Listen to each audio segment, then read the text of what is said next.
So ito na ang Game 1 bakbakan sa Eastern Conference Semifinal sa pagitan ng New York Knicks kontra sa defending champion na Boston Celtics. Hawak po ng Boston ang home court advantage sa series na ito.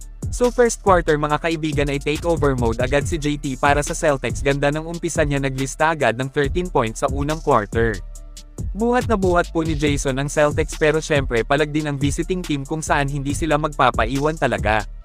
Kaya nagtapos ang first quarter na 1 puntos lang ang lamang ng Boston. Sa second quarter mga kaibigan ay matinding run po dito ang ginawa ng Celtics, kung kanina sa first quarter si Jason ang kumana, ngayon naman ay si Jaylen Brown. Grabe, ang former MVP nag-iingay na, kaya lomobo po sa double digit ang lamang ng home team. Tambak malala ang Knicks, enjoy na lang ang Boston sa kanilang sariling bahay. Ngunit sa third quarter mga kaibigan ay isang malupit na bawi naman ang ginawa ng New York. Ang bilis po nilang binura ang lamang ng Celtics sa pangunguna ni Bronson, baba na lang sa single digit sa pagtatapos ng third quarter. Tungo sa huling quarter ay nabaliktad lang naman ng Knicks ang laban. Sila na ngayon ang may hawak ng momentum, pero naipunta pa rin naman ng Boston sa OT ang game. Sayang yung game-winning shot sana dito ni Bronson, hindi pumasok.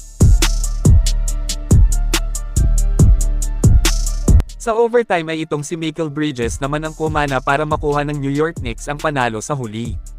Choke malala ang Boston Celtics, nagulat sila sa Knicks, iba ang New York Knicks sa Orlando Magic. Talagang gumagawa sila ng malulupet na comeback sa laro kagaya ng series nila kontra sa Detroit Pistons.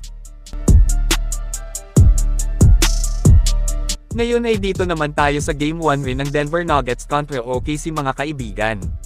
Hawak ng Thunder ang home court advantage sa series na ito. MVP versus MVP candidate ang labanan, dito magkakaalamanan kung sino ang tunay na MVP. So fast forward po tayo, nakuha ng Denver Nuggets ang panalo sa Game 1 kontra OKC dahil sa huling tira ni Aaron Gordon. 7 seconds left, Westbrook, 5 seconds, they're down by 1, Gordon, got it! Kakaiba itong si Gordon, mukhang may dalang swerte, na kung matatandaan po natin sa series nila kontra Clippers na may kakagulat din siyang ginawa. Sa game na ito ay palagi pong naghahabol ang Nuggets sa Thunder, comeback win din ito ng Denver, parang Game 1 lang rin ng Boston kontra Knicks. Pero ang maganda sa Thunder ngayon ay healthy si Chet Holmgren, labas at loob ang opensa nila. Pagdating sa depensa naman solid din ang team nila, sa ilalim may Twin Tower sila at may Alex Caruso sa labas.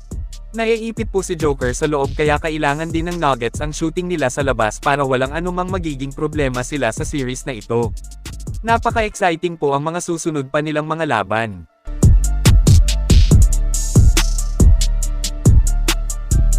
Samantala komento ng iilang fans na mukhang inihanda lang nga daw ni Steve Kerr si Gary Payton 2 sa Game 1 kontra Wolves.